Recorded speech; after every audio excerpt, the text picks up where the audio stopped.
Hello guys, tatawid tayo sa kabila gamit itong footbridge.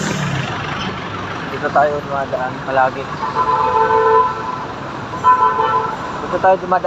Hindi tayo nagpagpatintero sa baba. Takot ako eh. Malaking sasakyan pa yung nandyan. Ako, driver ako pero natatakot akong tumawid dyan sa ilalim.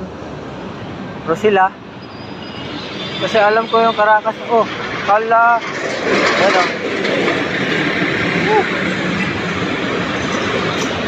Punta muna tayo ng 7-Eleven. Ang ganda ng ganda. Maganda yung araw nito bukas. Kasi yung sunset maganda rin. Orange yung sunset.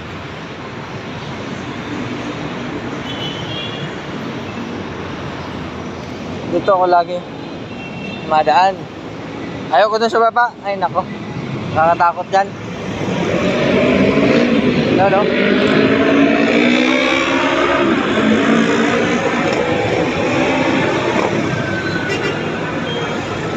Ganda dito.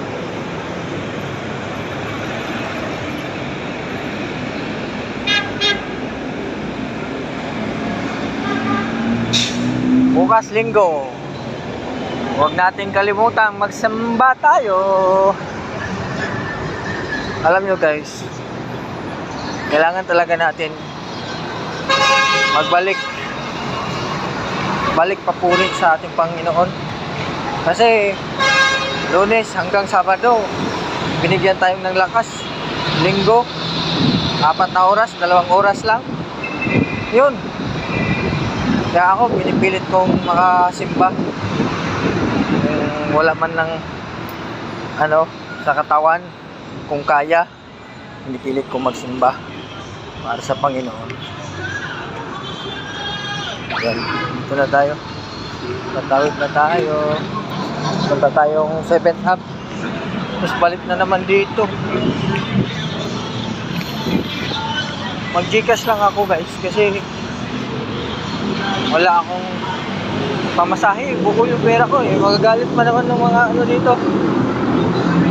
Yung mga jeep, pag nagbayad ka ng 500 tapos 15 lang yung pamasahe, ay nako, galit na sa'yo. Buti sana kung ikaw lang yung nakasakay, marami kayo, papahiyain ka. Kaya ako, nadala na ako sa ganyan. Hindi naman ako na pero yung kasama